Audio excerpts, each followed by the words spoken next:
A very good morning to you. I am Jamie, and this is, of course, a chat trap on Relax Radio. Now, we're spelled without the X and relax because we're all about positivity. We're all about making sure that you are hyped up, that you are full of positive energy to get going with your day. So, if you want some hyping up, if you want some, positivity in your life, all you gotta do is make sure that you keep it tuned right here on Relax Radio.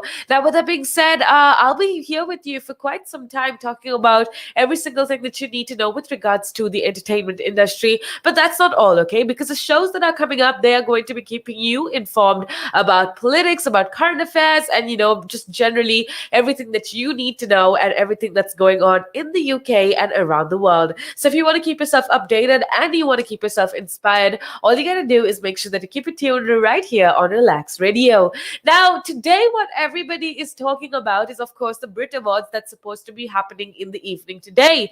And I have a lot to tell you. If you don't know what's happening, that's okay, because I will definitely be giving you a brief summary, I think, of what exactly is happening with the Brit Awards that's supposed to be happening tonight. Now, first things first, the Brit Awards, the 2021 Brit Awards will take place today in front of a live audience at London's O2 Arena. And apparently, Coldplay will open the show with a live performance from the pontoon on the River Thames, which I think is absolutely amazing. Dua Lipa, Arlo Parks, Hidi One, and a lot of others. The lineup actually is super amazing, and all of them are supposed to play inside the venue. Now, about 4,000 people are supposed to watch the show live, and what's interesting is the fact that this is supposed to be a part of a COVID trial, right? Which means that nobody in the venue is going to be wearing masks, but the only thing that is required of every single person that is attending the Brit Awards today is that they have a negative COVID test. So basically, what's happening with the Brit Awards that's happening today is that it will go ahead with the live audience, and it's going to be this part of a government's research into how live events might work post pandemic. So that basically is what is going to be happening. Jack Whitehall will be the comedian. He's one of my favorite comedians, and he's one of the reasons that I am absolutely stoked about the event that's supposed to be happening today. I can't wait to watch it. And yeah, Jack Whitehall is supposed to be fronting it, and there is going to be a 4,000 audience. And they, like I said, they won't have to be socially distanced. They won't need to wear masks. They only need a negative COVID-19 test. So it's the latest addition to Events Research Program, which examines how venues and events can reopen safely. And I think that essentially is something that needs to be done, because we're at a stage where we need to start getting back to life as we know it, life pre-pandemic actually. And yeah, this is just one of those steps that the government is taking to see if it'll work or not. Additionally, see, a lot of people, I don't know, I feel like the lineup and the nominations for Brit Awards 2021 is absolutely amazing, and so many different artists have been acknowledged for the type of art that they produce, for the type of music that they've produced, and I am all for it. We have US star Olivia Rodrigo. I feel like during lockdown, during self isolation, there were a few stars that we've never heard of before, especially musicians who blew up. And one of them is Olivia Rodrigo. With her song Driver's License, it was literally what everybody was singing for quite some time. At least, the younger generation, that was on everybody's minds. That song was stuck on our minds. Now, apparently, US star Olivia Rodrigo has spent the last week quarantining in a countryside hotel after flying into the UK to perform at the ceremony that is happening today. Now, the singer whose debut single, Driver's License, actually topped the chart for 9 weeks earlier this year, says that Brits will mark the first time that she's ever played her music for a live audience. And that, I don't know, for me, Olivia Rodrigo is genuinely a talented young artist, and she says she's super excited. She says it's so crazy in her head, and she is absolutely excited to actually play for a live audience. Now, Driver's License came out in quarantine, like I told you before, and she says that she got to see the streaming numbers and the TikToks that people made, but she says that it's going to be a completely different experience to see people being affected by the song in itself in real life. And she said she's super, super excited. I cannot wait to watch the live performances.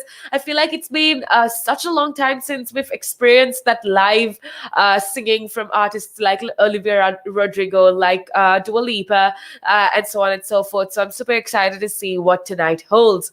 Now, Dua Lipa, who is rumored to be staging a London-themed performance, we don't know this for a fact, but a lot of people are speculating that Dua Lipa will have this sort of theme with all of her performance, and it's going to be very London-esque, if that makes any sense. And she says that she's also excited. I mean, she should be, because she is a front runner for the night's main prizes, including the album of the year. Her latest record, which is Future Nostalgia, I don't know if you've checked it out. It is genuinely one of my favorite albums. I think Dua Lipa is absolutely amazing and one of her best albums so far. For me personally, I don't know. I don't know if it's different for you, but for me personally, I absolutely love Future Nostalgia. And with due diligence, to say the least, she is being recognized for this album, including being nominated for the Album of the Year award.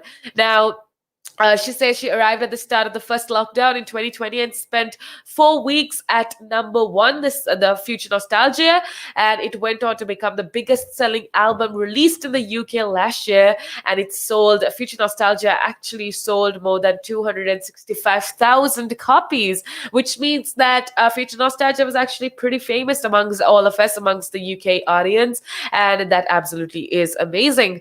Now, the star, that's Dua Lipa, is also up for the best single for the club anthem Physical and the best British female, giving her a total of 3 nominations. And Arlo Parks, Celeste, Joel Corey, and Young T and Bugsy also have 3 nominations apiece, while Taylor Swift, oh my goodness, we need to talk about Taylor Swift for a second, because she definitely is making history. I know a lot of you absolutely love Taylor Swift, and you're going to be super excited if you are a Taylor Swift fan, because guess what? She is going to become the first female winner of the Global Icon Award. Now, pop star Taylor Swift is to become the first female winner of the Global Icon Award at the Brits on that's happening today. If you're just tuning in, we're talking about the Brit Awards that's supposed to be happening later today. I gave you a brief rundown of what the nominations look like, and if you're just tuning in, we're right now we're actually talking about Taylor Swift, and she actually is the first female winner of the Global Icon Award at the Brits on Tuesday, and she is also the first non-British recipient of the prize, which which at least the British people, or the Brits, characterize as their highest honor. So only 3 other artists have been named Brit icons, and that is Sir Elton John, David Bowie, and also Robbie Williams, with, like, I don't know, those are all well deserved. And I guess Taylor Swift is up for this nomination, and she's up for this honor that has been given to 3 males before her. So she's definitely making history in terms of, her being the only woman to actually be get the Global Icon Award. And also she's one of the only non-Brits, one of the first non-Brits to receive this prize. Now, apparently, I was a little sad because I am a Taylor Swift fan, and apparently she's not supposed to be performing today in the ceremony. But, like I told you before, the lineup is amazing, and there's definitely a lot to look forward to. The Weeknd is yet another person that will be performing at the venue today, and yeah, I can't wait to see what's in store with Weeknd as well. Rag and Bone Man will also play his latest single, Anywhere Away From Here, accompanied by Lucium and a Greenwich NHS Trust Choir, actually. That's basically a rundown of everything that's happening. Speaking of Taylor Swift, actually, I also want to tell you that Swift could walk away with 2 prizes on the night. She's also nominated for International Female Solo Artist, an award that she previously won in 2015. So this girl has been at the top of her game for so long. She's one of the most consistent artists that I have seen, especially, and that is why, I don't know, kudos to Taylor Swift for absolutely nailing it in the music industry. So basically, her competition in this category, that is International Female Solo Artist, her competition in this category comes from Ariana Grande, Billie Eilish, Cardi B, and Miley Cyrus. I love Taylor Swift, but to be honest with you, Billie Eilish has been doing some pretty amazing things as well. She's been killing it. Her music's amazing. She is an inspiration to everybody. Her documentary in itself was absolutely amazing as well. So it's going to be a very, very close call. Also with Ariana Grande, I don't know who exactly is going to win the International Female Solo Artist Award, but we are going to have to wait and see. Now, if you missed the event today, well, don't worry, because tomorrow we'll give you an update of who won what, and you can keep yourself updated with everything that's going on. Additionally, I want you to talk to me, okay? I want to know, who do you think should win these awards? Do you think it's right that Taylor Swift is winning is one of the first non-Brits to win the Global Icon Award? Do you think she deserves it? And who do you think the best artist award needs to go to? Who is your favorite artist? I'd absolutely love to hear, because I've been telling you about my favorite musicians, my favorite artists, but I would definitely love to hear your thoughts, your ideas, and perspectives as well. So feel free to call me on 07852473473, or you could very simply connect with me on our social media, that is Instagram, Facebook, YouTube, and Twitter. Go ahead, if you're listening to us on any of our lives, comment down below so that we could have a direct conversation, and I could give out your dedications, or just voice out your opinions and voice out your thoughts to everybody that's listening in. With that being said, I'm going to take a break for a little bit, but make sure that you keep it tuned right here on Relax Radio.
Welcome back to the show. This is, of course, the Chat Chat with me, Jamie, right here on Relax Radio. Hope you are having yourself an amazing, amazing day so far. It is a beautiful Tuesday, and life almost feels like it's going back to being normal. And I guess for that, you need to be as safe as possible. Whatever you do, just it's always good to be safe than sorry. So be as safe as possible, and make sure that you adapt to whatever challenges that you have to face on the day-to-day basis, and make sure that you keep it tuned right here on Relaxed Radio because we're making sure that you are updated and inspired all throughout the day. We talk about a lot of different things here. We have conversations about a lot of different things. And one thing that we want you to do is to tune in and let us know what you're thinking. If you have something in mind that you want us to talk about, or if you want to, just add your thoughts, add your opinions, add your perspectives, all you got to do is, if you're listening to us on live, comment down below, or very simply, you could call me on 07852 473 473. Now, with that being said, I also want to remind you that we are here for you 24/7, 365. And if you want to keep yourself updated with everything that's going on, all you got to do is go show us some love on our social media. We go as Relax Radio on Instagram, Facebook, YouTube, and Twitter. Definitely make sure that you go check us out on our social media.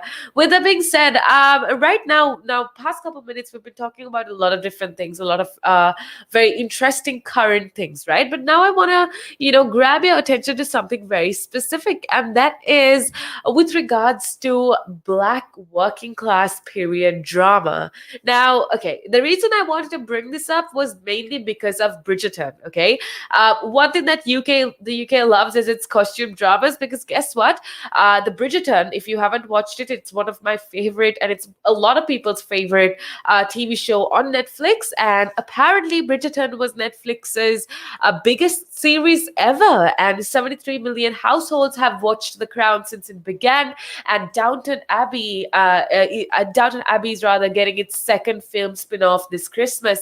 But according to the artist, writer, and social commenter Akala, they are all missing something. Okay, now before we go into what Akala says regarding the fact that all of these TV series or all of these dramas are missing, if you watch Bridgerton, well, it's supposed to be Netflix's biggest series ever. But what's the problem with this? Because for a person, I never looked at it in that way. I never had that perspective of things. But I just watched an interview of Akala, and he says that all of these TV series, all of these dramas, rather, are missing something major. And he says most of this period drama we get is usually focused on the elite, right? It's focused on the elite group of people, the kings and the queens and the great men, so to speak, right? And it's focused on this a sector of society. Now, when I did read that article from Akala, it actually did make a lot of sense, because even if it was Bridgerton, even if it was Downton Abbey or The Crown, everything is actually focused on one sector or the higher ends of society. Now, Akala actually says that he wants people to be able to imagine and historize a Black experience, specifically a Black working class experience, and hopefully relate to that.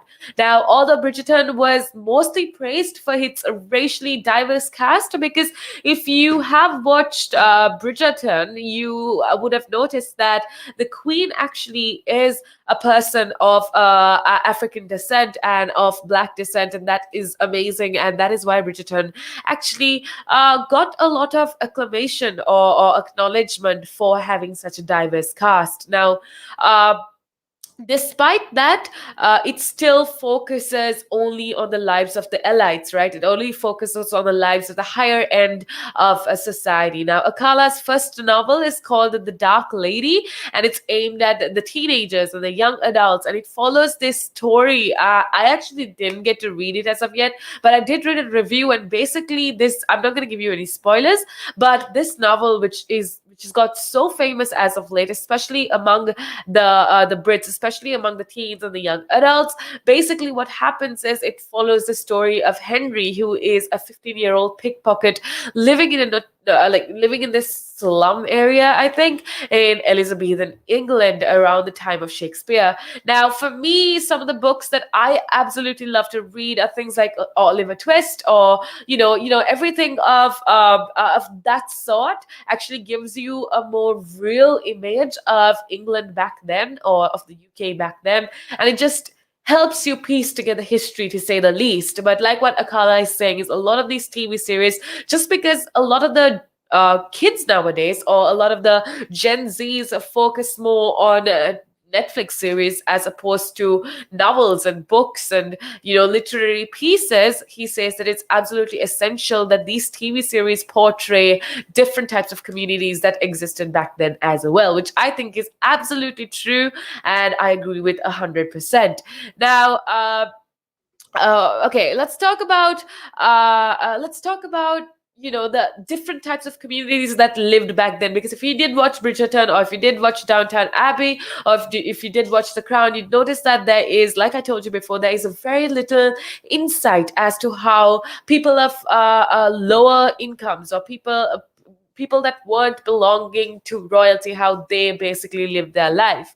Now, Akala actually isn't new to tackling this sort of thing for younger audiences.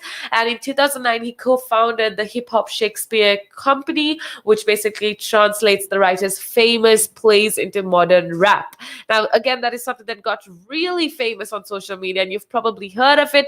But one thing that I do want to talk about is the fact that a lot of the stories from the past, even if it's a Netflix documentary or otherwise, I feel like is quite whitewashed. And it's very whitewashed. All the stories about British upper classes are being retold in a very how do I say it, in a very narrow sort of way, if that makes any sense, because we're only given this whitewashed version of all of these stories. Now, for centuries, the royal family, which is the most inclusive, or rather exclusive, institution in the UK, has been synonymous with whiteness. And yet, for a brief moment, we had there she was, this royal highness of the Duchess of Sussex, rather, a biracial black woman on the balcony of Buckingham Palace, which genuinely was something new to all of us. But see, what I'm trying to say is that a lot of these films that are being retold, or the stories that are being retold, does lack something, like Akala said. So if you do agree that there needs to be more stories that are retold about our history, that includes all types of people, that includes all types of communities, minorities or otherwise, it's important to pass this information on to the next generations. And that is why, like Akala says, a lot of this, we need to start focusing on different types of backgrounds when we are retelling stories of history, historical stories rather. And yeah, that's just my perspective, and I agree with Akala. But do you agree with this notion of the fact that a lot of British stories are whitewashed? Do you agree with that, or do you disagree? Whatever it is, I would absolutely love to hear from you. So don't feel free to call me up anytime. The number to call me is 07852 473 or you could very simply just comment. If you're listening to us on live, do you think when British stories, historical stories are being retold, do you think that there's a tendency for it to get whitewashed? What do you think? I would love to know. If you're listening to us on our lives, it's super simple. All you gotta do is comment down below and we can have a conversation. Now, with that being said, let's get back into a little break, but make sure that you keep it tuned right here on Relax Radio, because we will be having the best of conversation right here on Relax Radio.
Welcome back to the show. I am Jamie, and this is, of course, a chat trap. And we're with you, keeping you updated with everything entertainment related.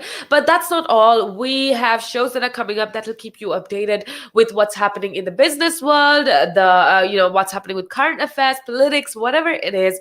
If you want to keep yourself updated, all you gotta do is make sure that you keep it tuned right here on Relax Radio. Now, it's about the time.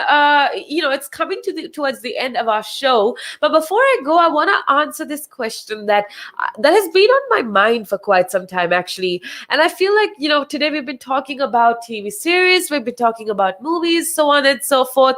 And I want to try to explore with you, together with you, as to why all of us opt to watch old TV shows and old TV movies or whatever, instead of watching all the new ones that are offered to us. Because I don't know about you, but for me, one thing that I absolutely find extremely comforting, rather, is watching reruns of like really old TV series that I've already possibly watched. But it's super comforting, and it's this whole different experience when you watch old TV series and TV series that you've grown up with, movies that you've grown up with. Why do all of us seem to tend to like to watch these old TV series better? Now, that's a question that I'll be answering for you. But before we get there, I want to remind you that you could always connect with me. Let me know what your favorite TV shows are. Let me know what your favorite movies are, because I would absolutely love to hear from you. The number to call me is 07852 473 or very simply, you could connect with me on any of our social media platforms. That is Instagram, Facebook, YouTube, and Twitter. We go as Relax Radio, and we're spelled without the X in Relax because we are all about that positivity. We're all about making sure that you are absolutely hyped up, that you are pumped up, and you have none of that negative energy. And I believe that in order to become as productive as possible, in order to be at the top of your game, you only need that little bit of a push. You need a little bit of inspiration to get on with your day and to be the best version of yourself. And there's absolutely nothing more important, as opposed to what society says, as opposed to what social media says. There is absolutely nothing more important than you becoming the best version of yourself. And that is not something that you should compare with other people, but instead compare with yourself. See if you compare to last year or compare to last month, actually, are you in a better place right now? And if not, ask yourself important questions. Ask yourself, okay, why am I not in a good place today? What can I do to ensure that this doesn't repeat next month or next year, or so on and so forth? So my goal for you is that you are absolutely happy, that you try to live your life according to your own terms and become that best version of yourself. And I know it's so much easier to talk about it. I know it's so much easier said than done.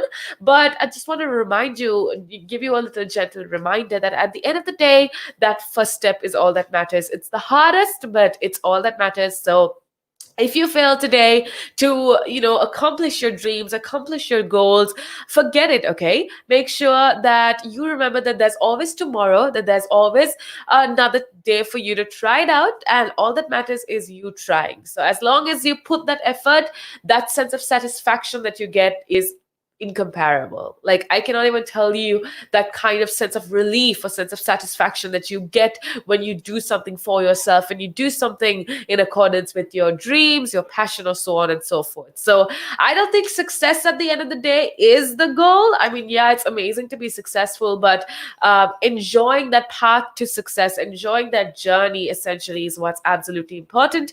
And the only way that you can truly be happy during that journey of accomplishing your dreams or goals or whatever is if you become true to yourself and you become yourself authentically, and forget about what society and social media says. Okay, because this is your daily reminder that social media is absolutely not real. Everything you see is only I wouldn't say a facade, but everything that you see on social media is only one perspective of things. But everybody's fighting their own battles. Everybody is going through their own tons of drama. So be kind to everybody, but more importantly, be kind to yourself. Now, that was a little bit of a rant from me, Jamie, on the chat trap. I have a lot more interesting things to talk to you about. So make sure that you keep it tuned right here on Relax Radio. Now, let's go back into the topic of discussion for the next couple of minutes, which is old TV. Why is old TV said to be good for the soul? And with the amount of new shows to choose from, be it on Netflix or Hulu or whatever these streaming sites are, why are we increasingly the audience, why are we as audiences choosing to rewatch our favorite series instead? So this is something that I do want to explore with you. I feel like over the past year, when staying at home has been government mandated in many parts of the world, it has fortunately never been easier to find something new to watch on TV, whether it's talking point reality series, a beloved or twisty crime thriller, whatever, new comedy or drama. Netflix and Amazon, with their multi-billion dollar budgets, have added to their content abyss. A lot of us viewers are spoiled for choice on the small screen. Now, there are entire websites to help you navigate what's on all the different streaming platforms, while social media can often be indecipherable, to say the least, to those who haven't caught the latest episode of their favorite show. So my question to you is, why do you think that with so much fresh content, why is there this growing trend for people to brush aside the glowing reviews and recommendations from friends and colleagues and co-workers and decide to hit repeat on the shows that they've already watched time and time again? The reason I want to talk to you about it is because it's absolutely true in my personal experience. There are so many shows that I would absolutely love to watch on all of these streaming sites. They are pumping out new shows, one after the other. But yeah, why are we so addicted to watching or re-watching rather old TV shows that we've already watched before? Now, certainly the predilection for rewatching old series seems to me have been spiking recently. Last year, a rewatch of The Sopranos, the original prestige TV series, became a lockdown cliche, rivaled only by Making Banana Bread, with the critically adored mob drama dubbed the hottest show of lockdown by multiple sources, and it's also dubbed the hottest show of 2020 by other sources as well. Now, the anecdotal evidence that 2020 was the year of the rewatch, do you agree with that? Because I definitely think 2020 was the year of rewatching old TV series or whatever, because it's backed up by numbers as well. So streaming services, understandably, given the data, jostle at a lot of money. They jostle with such great expenses over the rights to add classic hits to their libraries. And in recent time, the right holders to some of the TV's best known shows have made such big money as US media companies bet staggering amounts on licensing these timeless works. And for me, one of those is Friends. My goodness, Friends, you can watch the same episode multiple times, and that is why all of these streaming sites are dying to be able to stream these old TV shows on their platforms. Now, NBC Universal committed to paying a 500 million US dollars. That's 360 million pounds to bring The Office exclusively to its own streaming service, Peacock, from the 1st of January 2021 for 5 long years. Now, Warner Media picked up Friends for, wait for it, 425 US dollars, 425 million US dollars actually, which amounts to about 306 million pounds, also for 5 years, for its new streaming service HBO Max. Now, I think with all of these, with what happened during lockdown, with a lot of us absolutely dying to watch our old TV series and go back to watching reruns of Friends and The Office or whatever, with all of us doing it, I guess all of the streaming sites are also dying to be able to cater to our audiences. And I guess it's all right, okay? Because it's this sense of comfort. I don't know. For me, it's the sense of comfort that I have when I do watch, when I rewatch rather, for like the 5th or 6th time the same episode. It's just this sense of comfort in these trying times that is definitely something that we need, and we need to take it from all sources that we can get this aspect of comfort. And if you want to feel better about yourself, if you just want to have conversation, because every single one of us needs to just talk to somebody at some point, and that is why we are here for you 24/7 365. We're here to give you that conversation that you need to get going with your day, or if you just want to feel less isolated, that is why we are here for. And if you want to have a conversation with me, like I told you before, you could very simply call me on 07852473473, or you could, comment on our lives down below, and I will answer to you, or I will, reply to you in real time, which is absolutely amazing. Now, with that being said, it's about that time that I head on out of here. But before I do, make sure that you watch these videos. I will catch you tomorrow, same time, same place. But up until then, hope you have the most blessed day ahead.